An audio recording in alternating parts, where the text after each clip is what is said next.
नमस्कार। नमस्कार मेरे दोस्त, मेरे स्टूडेंट, सबसे प्यारे मेरे साथी, मेरे भाई।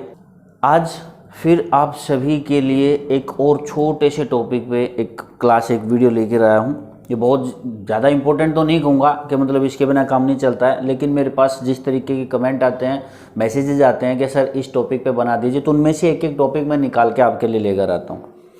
तो सबसे वीडियो शुरू करने से भी पहले जो पहली बार ये वीडियो देख रहे हैं वो चैनल को सब्सक्राइब करें, क्योंकि अगर चैनल को सब्सक्राइब नहीं करेंगे तो इससे पहले जो 200-250 वीडियो बनी ना वो नहीं देख पाओगे आप सारी की सारी। ठीक है, नोटिफिकेशन ऑन कर लो कि क्लास आते ही सबसे पहले आपको मिले। अब बात करते हैं आज का जो टॉपिक है, बैक हॉय लोडर चेकलिस्ट। अब इस बैक हॉय का मतलब बहुत लोग समझते नहीं हैं। काफ़ी लोगों के ये वर्ड शब्द अजीब लगता है कि बैक हॉय मतलब क्या होता है। बैक हॉय लोडर के बारे में मैं आपको बता दूं, एक फ़ोटो दिखाता हूं, फ़ोटो देखते ही समझ जाओगे। इसको बोलते हैं बैक हॉय लोडर। समझ गए? अभी क्लियर है? तो इसकी चेकलिस्ट बनानी होती है, ध्यान देना, इसकी चेकलिस्ट बनानी होती है और इसकी चेकलिस्ट में क्या क्या चीज़ होती है हम वो स्टडी करेंगे। इसकी जो चेकलिस्ट बनेगी उसमें क्या क्या, सबसे पहले तो हमें प्रोजेक्ट का नाम देना होता है। प्रोजेक्ट का नाम देना होता है यानी कि ये कंस्ट्रक्शन में होता है, ये इंडस्ट्रीज में, फैक्ट्रियों में नहीं होती है ये चीज़। कभी कभी अगर कोई छोटा मोटा प्रोजेक्ट आ जाता है जिसमें बैकहो, जिसको आप जेसीबी के नाम से जानते हैं। जेसीबी के नाम से इसलिए फेमस है क्योंकि इंडिया में या कहीं पे भी वर्ल्ड में सबसे पुरानी और सबसे ज़्यादा पॉपुलर जो बैकहो मशीन है वो जेसीबी कंपनी की थी। तो हम सब ने ऑलमोस्ट 90% ने पहली बार उसी कंपनी की ये मशीन देखी थी, इसलिए हम सारी कंपनी की मशीनों को जेसीबी के नाम से ही जानते हैं। तो जब कभी जरूरत पड़ती है तो इंडस्ट्री फैक्ट्री में बुलाते हैं, अदरवाइज कंस्ट्रक्शन में तो परमानेंट इसके बिना काम चलते ही नहीं है, ये होती ही होती है। तो प्रोजेक्ट का नाम डालना होता है, भैया प्रोजेक्ट क्या चल रहा है, फलाना building site number 2, site number 1, chimney project, excavation जिस एरिया में हो रहा है वो आपका प्रोजेक्ट क्या है। तो यहाँ पे आपको प्रोजेक्ट का नाम डालना है। इसके बाद चेकलिस्ट नंबर। चेकलिस्ट नंबर मतलब ये आप पहली बार चेकलिस्ट कर रहे हैं, ये हर हफ्ते होती है, ये हर 10 दिन में होती है या हर महीने होती है। तो जो चेकलिस्ट आपकी जितनी बनी उनमें से कितने नंबर चेकलिस्ट है, ये 10 है कि भाई 12 है कि 2 है कि क्या है, वो चीज़ आपने डालनी है। ठीक है, और इधर देखिए प्रोजेक्ट का कोड। जब प्रोजेक्ट का नाम होता है तो उस प्रोजेक्ट का एक कोड भी होता है, SMGI 042 ऐसा करके कुछ तो भी एक प्रोजेक्ट का कोड होता है। उसके बाद आपने डेट डालनी है, किस डेट में आप ये, जैसे आज हो गया 22/11/22। ठीक है, तो इस डेट में आप चेकलिस्ट बना रहे हैं तो वो डेट आपने मेक, ये किस कंपनी की, जैसे मैंने आपको बताया आज जेसीबी की है तो आप जेसीबी डाल देंगे, सैमसंग की है तो आप इसमें सैमसंग डाल देंगे। इस तरीके से जिस कंपनी की भी हो वो डाल देंगे। मॉडल नंबर मतलब भाई वो 2010 मॉडल है कि 11 है कि वो 2021 है, क्या है वो आपने डालना है। अब देख, ये कंपनी की अपनी खुद की है तो यहाँ ओके करेंगे। अगर ये कंपनी ने हायर की हुई है, ऐसे ही किराए पे 2 दिन 10 दिन 5 दिन के लिए ली है या महीने 2 महीने के लिए, तो हायर्ड में डालेंगे। और अगर हमारे अंडर कोई, हमारी कंपनी के नीचे कोई कॉन्ट्रैक्टर काम कर रहा है उसकी है तो आप यहाँ डाल देंगे। ठीक है भाई, यहाँ तक का क्लियर है? तो चलिए अब चलते हैं आगे। इक्विपमेंट का नाम और नंबर, वो बैकहो का जो भी है वो डाल दिया। बैकहो लोडर जेसीबी ये यहाँ पे हो गया। आपको येस और नो बॉक्स में ही डालना है, और कोई रिमार्क है तो वो हमने रिमार्क में लास्ट में लिख देना है। तो सबसे पहला है machine should be physically good and certified by competent authority. ये फिजिकली यानी कि बिल्कुल सही होनी चाहिए। ऐसा नहीं हो कि कोई इसका टायर हिल रहा है, इसका गियर हिल रहा है, इसकी लाइटें लटकी हुई हैं, ऊपर छत नहीं है, शीट टूटी हुई है, या मशीन बहुत ज़्यादा आवाज़ कर रही है, इसका आगे बोनट ही नहीं है। ये फिजिकली अच्छी होनी चाहिए। अगर है तो यस, नहीं है तो नो। नहीं है तो नो। इसके बाद no damage in tyre bolt, जो टायरों के हैं, टायरों पे जो पूरे व्हील पे पहिए पे बोल्ट्स है वो खराब तो नहीं है, कहीं क्रैक तो नहीं आया, कहीं कट का निशान तो नहीं है, टायरों में एयर प्रेशर कम तो नहीं है, वो सारी चीजें चेक करनी है। सब ओके है तो यस, नहीं है तो नो। कुछ स्पेशल चीज लिखनी है कि भैया ओके तो है लेकिन इसको बहुत जल्दी और थोड़ा आगे ठीक करवा लेना चाहिए, फिलहाल दिक्कत नहीं है आप, तो वहां आप उसमें रिमार्क्स में जो चाहे आगे लिख सकते हैं। इसके बाद 1 नंबर हो गया, 2 नंबर हो गया। अब 3 नंबर चेकलिस्ट में है head and tail light and indicators are in working condition, है तो यस, नहीं तो नो। तो हेड एंड टेल्स मतलब ऊपर जो लगी होती हैं वो और नीचे लगी होती है, आगे जो लगी होती है हेड पे और जो पीछे लगी होती है वे लाइटें। हेड मतलब आगे सामने की तरफ, टेल मतलब पीछे पूंछ की तरफ। तो हेड एंड टेल की जो लाइट है या जो इंडिकेटर्स हैं आगे और पीछे के, वो सारे वर्किंग कंडीशन में होने चाहिए। 4th नंबर पे है side mirror should be in good condition.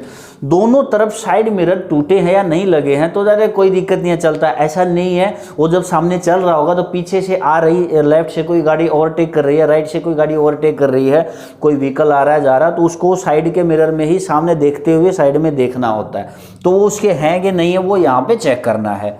5 number में विंडशील्ड ग्लास, सामने का उसका विंडशील्ड ऑलमोस्ट, तो देखिए ये तो क्या है कि खोल के ही रखते हैं विंडशील्ड को।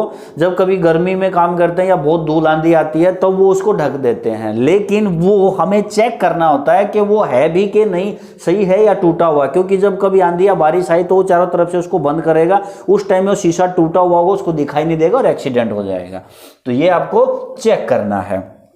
6 नंबर पे वाइपर, भाई वाइपर उसके, मैंने अभी बताया बारिश होगी तो वाइपर ही काम करेगा शीशे के ऊपर, तो शीशे को भी चेक करना है, उसके बाद वाइपर को भी चेक करना है। इसके बाद 7 नंबर है operator cabin and driver seat, T लिखना यहाँ पे रह गया भाई, ये सीट होता है, should be made by good and sound quality of material. भाई अंदर का जो केबिन है और ड्राइवर की जो सीट है, मैंने कहा था वो बड़े अच्छे तरीके से होनी चाहिए, साफ सुथरी होनी चाहिए, टूटी हुई नहीं होनी चाहिए। टूटी हुई होगी तो वो खुद ही गिरेगा या उसको चोट लगेगी, और अगर वो एकदम से अनबैलेंस हुआ और कोई गलती से गियर आगे पीछे हो गया, सामने कोई डंपर है या कोई आदमी खड़े हैं या उसने कुछ और मटेरियल उठाया है तो प्रॉब्लम हो सकती है। हालांकि जेसीबी बैक वैसे कोई दूसरा मटेरियल उठाते नहीं है, लेकिन कंस्ट्रक्शन में बहुत जुगाड़ होते हैं भाई, कई बार ये चीज भी हो जाती है। तो उसकी सीट भी ओके होनी चाहिए, नहीं है तो आप नो कर सकते हैं। 8 नंबर है hydraulic cylinder and hoses are in good condition and free from leakage. बिल्कुल, देखिए हाइड्रोलिक पे ही काम करता है, जो बैक होएगा जेसीबी या दूसरी क्रेन्स होती हैं ऑलमोस्ट ये हाइड्रोलिक पे काम करती हैं। तो उसका जो हाइड्रोलिक सिलेंडर है वो बिल्कुल सही ओके होने चाहिए। उसकी जितनी भी हाइड्रोलिक पाइप हैं जिसको होज बोलते हैं, काले कलर की होती हैं, वो सारी सही होनी चाहिए, कोई कटी फटी नहीं होनी चाहिए और उनमें किसी तरीके की लीकेज नहीं होनी चाहिए। इसके बाद 9 नंबर पे outrigger should be free from damage. Outriggers कौन से होते हैं, देखिए मैं आपको आउटर रिगर दिखा देता हूं भाई। आउटर रिगर इसको बोलते हैं, ये जो 9 नंबर पे आया ना, इसको आउटर रिगर बोलते हैं। आउटर रिगर यानी कि ये जो साइडों में 2 लगे हुए होते हैं, आगे तो इसको टिका देता है जब पीछे से काम करना तो, और बाद में आउटर रिगर को जमीन पे टिका के इसके पहियों को थोड़ा ऊपर उठा दिया जाता है ताकि ये वहां पे स्टेबल हो सके और आराम से काम किया जा सके। अगर पहिए लगे होंगे तो ये भागते रहेगी इधर उधर, ठीक है। चलिए अगला 9 के बाद 10 नंबर है red triangle reflective tape should be fix on front of vehicle.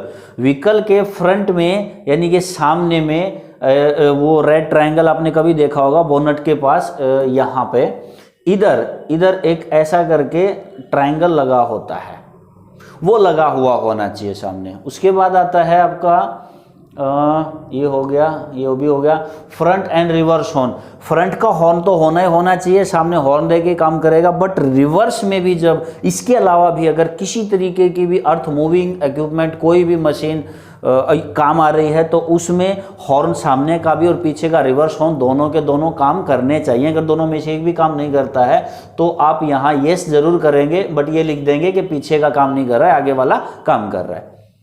Fire extinguisher operator के केबिन में रखा होना चाहिए, हालांकि रखा नहीं मिलता है, लेकिन अभी से आप कोशिश करें कि जब भी ऑपरेटर के केबिन में जाए तो उसको बोलेंगे भाई अपने कॉन्ट्रैक्टर को बोल, ठेकेदार को बोल, एक सिलेंडर लाके इसमें रखेगा, हमेशा होना चाहिए। फर्स्ट एड बॉक्स होना चाहिए कि एकदम से किसी को चोट लगे तो दवाई बूटी वहाँ पे उसकी की जा सके।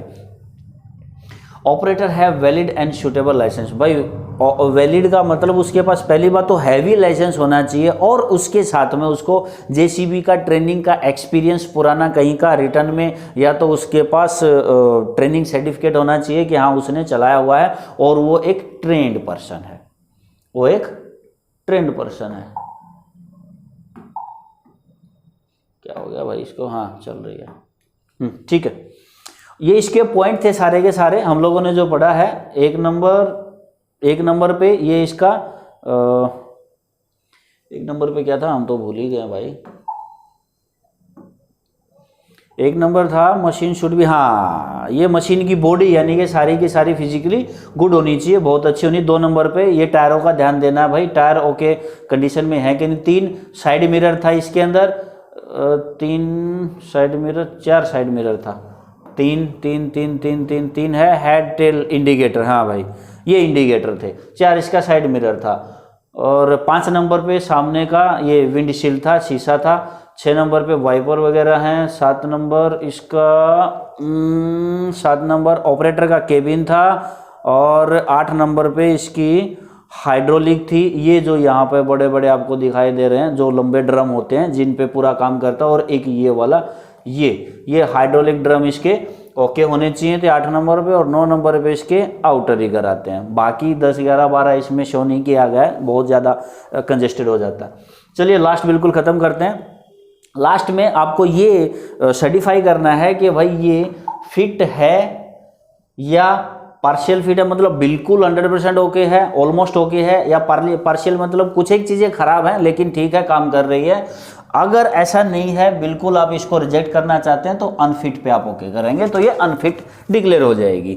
इंस्पेक्ट किसने किया है? अच्छा, ये इंस्पेक्ट करने का मतलब इंस्पेक्ट यानी कि जिस कंपनी के अंदर ये काम कर रही है वो इंस्पेक्ट करेगा, वहाँ का HSE ऑफिसर इसको इंस्पेक्ट करेगा। उसका यहाँ पे नाम लिखा जाएगा, मैं मेरा नाम लिख देता हूँ, जैसे कि हमने की है तो भैया यहाँ पे हमारा नाम आ गया, सिग्नेचर कर देंगे यहाँ पे वो अपना, और साथ में डेट डालेंगे। रिव्यू करता है जो क्लाइंट कंपनी होती है, यानी कि जिसके अंडर में हमारी कंपनी काम करे, हम जिसके अंडर में काम कर रहे हैं वो हमारे ऊपर कौन है, मेन क्लाइंट में कौन है या मेन कॉन्ट्रैक्टर कौन है, वो इसको रिव्यू करेगा। और उनका भी HSE का ही ऑफिसर, मैनेजर या जो भी रिस्पॉन्सिबल है वो काम करेगा। यहाँ पे उसका नाम आएगा और यहाँ पे उसके सिग्नेचर विद डेट आएंगे। रिव्यूड मतलब यहाँ पे कंपनी का नाम आएगा कि किसकी HSE डिपार्टमेंट ने, यहाँ पे किसकी HSE डिपार्टमेंट ने काम किया, आगे नाम आएगा ऑफिसर का, उसके बाद साइन, और उसके बाद आपकी चेकलिस्ट होती है कंप्लीट। ठीक है, तो ये बहुत छोटा वीडियो था, टॉपिक भी बहुत छोटा था, लेकिन फिर भी उन 2, 4, 5, 10 लोगों के लिए जरूर इंपॉर्टेंट हो सकता है जिन्होंने रिक्वेस्ट की थी और मुझे बोला था कि सर ये इन चीज़ों पे, इसके अलावा भी और कम से भी कम 20 हैं मेरी लिस्ट में, 20-22 ऐसे इक्विपमेंट्स हैं जिनकी चेकलिस्ट एक एक करके मैं आपको देने वाला हूँ, इसी तरह विद फोटोग्राफ्स। तो जिसके पास वो है समझ गए, ठीक है, जिसके पास नहीं है उन लोगों के लिए मैं दे रहा हूँ भाई। तो इस वीडियो को देखने के बाद आपको कैसा लगा है? अच्छा लगा लाइक करेंगे, और इस वीडियो में क्या अच्छा था या क्या आपको गलत लगा वो कमेंट करके मुझे बता दीजिएगा। फिर मिलता हूँ जल्दी अगली एक और बढ़िया वीडियो के साथ, तब तक जय हिंद।